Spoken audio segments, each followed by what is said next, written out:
Hi everybody. I'm actually Muzzy's wife, and I am just making this little video to kind of help him out. He actually doesn't know I'm doing this right now. He is asleep.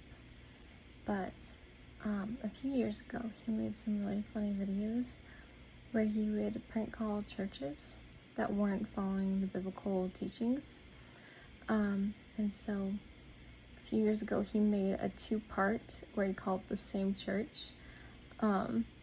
And from two different characters, basically, that he's pretending to be.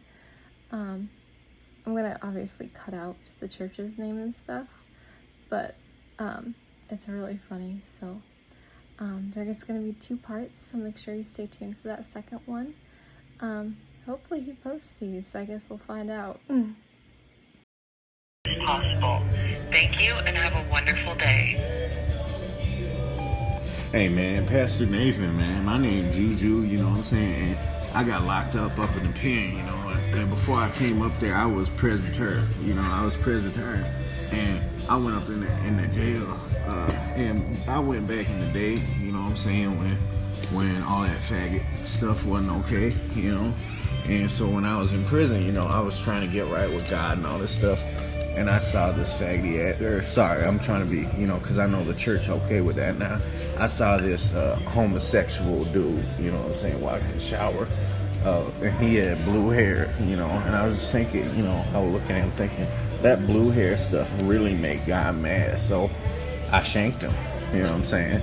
And he went screaming. I mean, you know what I'm saying, just screaming. And you know, but I didn't get caught though, because my homeboy, he took it, you know, but it caught a lot of drunk. The guard came up and said, "Did you shank him?" And you seen Scooby-Doo, you know, I turned my head around and went, "Bar?" I mean, that's just what I did. And, you know, I shouldn't even be, you know, at the time I thought that was funny, but it really ain't, because now that I'm getting out and, you know, we support these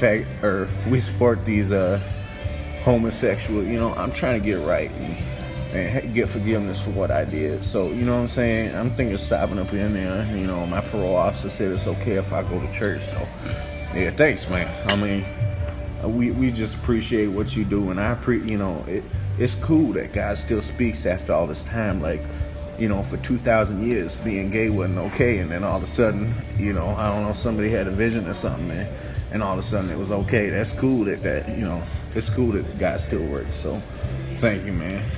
You have a good night.